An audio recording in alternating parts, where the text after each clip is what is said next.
Estamos de regreso en Fórmula Noticias y como todos sabemos hay una nueva dinámica diplomática de seguridad, de inmigración con Estados Unidos con la llegada de Donald Trump. Y obviamente después de la detención de Nicolás Maduro ha habido presión para varios países latinoamericanos, pero hay una presión que se ejerce desde Estados Unidos y otra pareciera que surge también al interior de los países, las oposiciones dentro de los gobiernos. Los medios de comunicación han jugado un papel importante también para dar información, brindar información a la sociedad sobre lo que estamos viviendo, pero en el caso de México es muy especial y hay que despejar muchas dudas, también mentiras y hablar de las verdades sobre la relación entre México y Estados Unidos actualmente en esta semana. Por ejemplo, el New York Times publicaba hace unos días que hay una presión de Estados Unidos sobre nuestro país para que permita operaciones militares conjuntas contra los cárteles y laboratorios de fentanilo. México niega que haya un permiso o que vaya a permitir la incorporación de Estados Unidos, aunque ellos lo han dicho públicamente que hay una intención de brindar ayuda. Pero bueno, a esto le vamos a sumar lo que ocurrió justamente ayer, una alerta de la Administración Federal de Aviación de Estados Unidos, que muchos interpretaron como estamos ya acercándonos a territorio mexicano, pero que el gobierno de México dice, oye, esta es una advertencia porque están realizando operaciones y no vaya a haber algún accidente. Hablemos en concreto de varios temas de esta relación entre México y Estados Unidos y para mí es un placer platicar esta tarde con Emilio Rabasa, ex cónsul general de México en Boston y ex embajador de México ante la OEA. Qué gusto saludarle, Emilio. Buena tarde.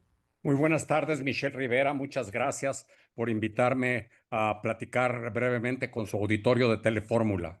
Un placer. Platíqueme primero, ¿qué opina sobre lo que ocurrió el día de ayer con este ejercicio que advierte Estados Unidos y que México ha tenido que salir a aclarar que no se trata de una acción militar contra México, sino un ejercicio para evitar accidentes? ¿Cómo lo ve usted como diplomático, como especialista ya en estos temas?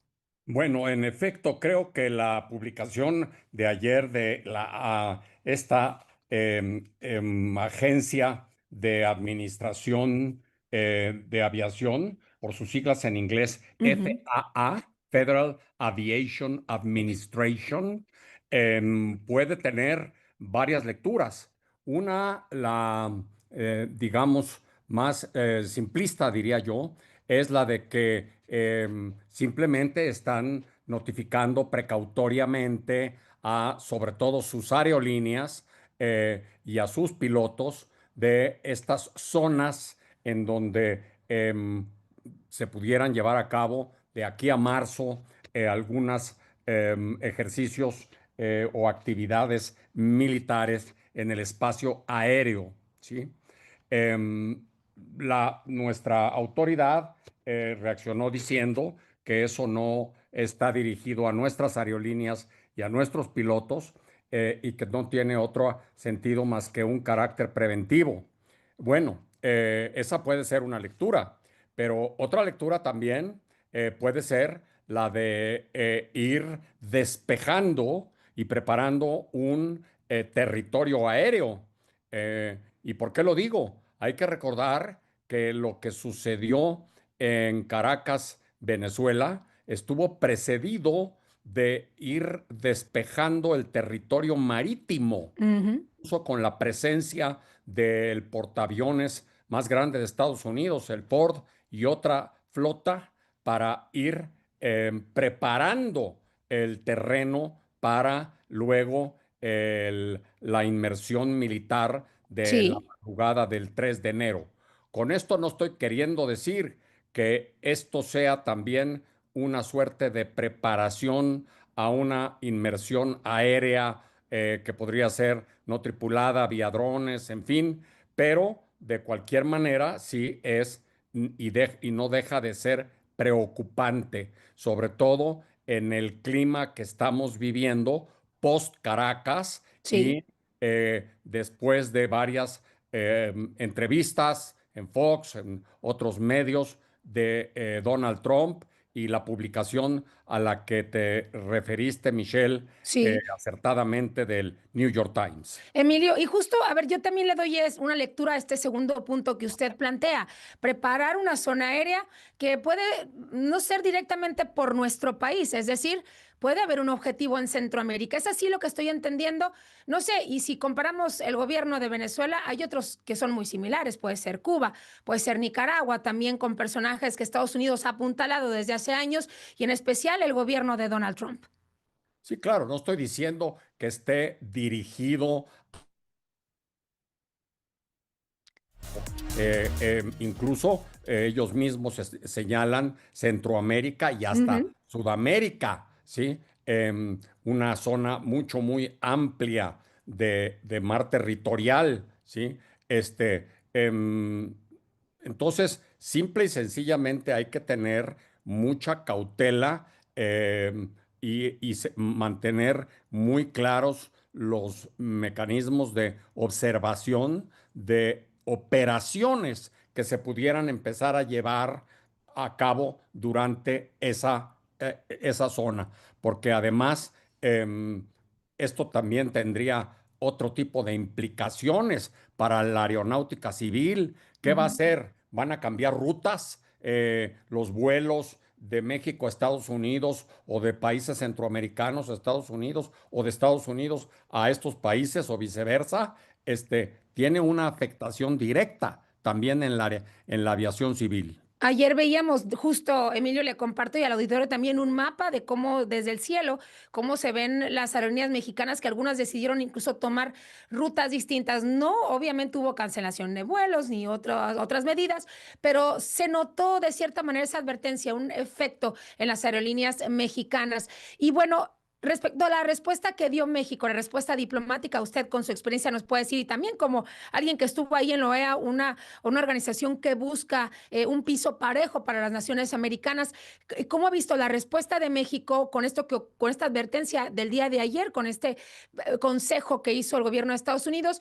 Y por otro lado, pues la relación a estas alturas del partido, como se dice coloquialmente, Emilio, entre México y Estados Unidos. Bueno, en primer lugar, la respuesta fue una respuesta, yo diría, simple y sencillamente minimalista, de cautela, Uh -huh. de decir que no hay la posibilidad de una incursión aérea en ese espacio que sea delimitado por la FAA, ¿sí? Este, pero esto a su vez no puede dejarse de relacionar con la nota del New York Times, Uh -huh. en donde ya se refiere a la participación, y cito textualmente, de fuerzas especiales o personal de inteligencia, por ejemplo, de la CIA, para que, pongo entre comillas, Michelle, acompañen o participen en operaciones con el ejército mexicano para desmantelar laboratorios de fentanilo. Esa es la nota del New York Times en síntesis. Ahora, ¿cuáles son? Esto es importante que el público lo sepa, Michelle. Sí. ¿Cuáles son esas fuerzas especiales? ¿De qué se habla cuando se habla de fuerzas especiales? Eso hay que desmenuzarlo. Se trata de instrumentos quirúrgicos del poder del Estado, una suerte, si se vale la analogía con la medicina, de bisturís. Uh Y -huh. son de tres tipos: las boinas verdes, llamadas Green Berets, que son tropas entrenadas en guerras no convencionales. Número dos, la Delta Force o Fuerza Delta, fuerza de élite orientada a misiones de alto riesgo, Uh -huh. como captura de líderes criminales o acciones directas contra objetivos de alto valor, que fue la que se utilizó en Caracas, Venezuela, para capturar a Maduro. Y la tercera, los Marines de operaciones especiales, llamados Navy SEALs, que Uh -huh. operan en entornos urbanos y complicados. Estas fuerzas están entrenadas para operar en forma discreta y coordinadas con otras fuerzas en acciones directas o apoyos y asesorías. Y por lo que hace a la CIA, el personal de inteligencia está entrenado para acciones encubiertas, recolección de datos, coordinación de drones y acciones encubiertas de seguimiento y neutralización de redes criminales. De eso estamos hablando cuando el New York Times habla de Sí. fuerzas especiales a las cuales la presidenta Sheinbaum y el gobierno de México ha rechazado su intervención, incluso como acompañamiento. Ahora el New York Times como que suavizó un poco porque antes las declaraciones de Trump, cuando dijo que los carteles controlaban a México y a su gobierno y que había que hacer algo por tierra, parecía que se estaba refiriendo a una acción directa. Ahora es acompañamiento, pero no deja de ser también intervención y Un trabajo, así participación de es, fuerzas militares en territorio nuestro, lo que así es es. contrario al derecho internacional y al derecho nacional, tanto nuestro como de los Estados Unidos. Ahí está, y qué cierre y qué explicación tan buena, y sobre todo cuando poner en claro qué sería en caso de que México aceptase, pero vemos que hay una respuesta negativa, sobre todo cuando también algunos dicen, Emilio, tenemos un año y pico en el gobierno, hay estrategias de seguridad todavía que demostrar a nuestro país, y otros dicen, hay que dar esta oportunidad. Más adelante, de hecho, vamos a presentar una encuesta que fue hecha a mexicanos que hablan de esta injerencia de Estados Unidos y qué opinan sobre el gobierno de México, si debería o no aceptar esta ayuda. Emilio, por lo pronto le agradezco mucho esta charla, es tiempo de ir a una pausa, estaremos en contacto si así nos permite. Un placer platicar con usted esta Gracias tarde. y nada más concluyo diciendo que ha tenido no nada más la oposición nacional en México, sino también de los legisladores norteamericanos, Sí, así tanto es. demócratas como republicanos, que Así ya le es. dirigieron una carta a Marco Rubio Voy a, diciendo que no pueden voy a una ir pausa, sin autorización don de Emilio.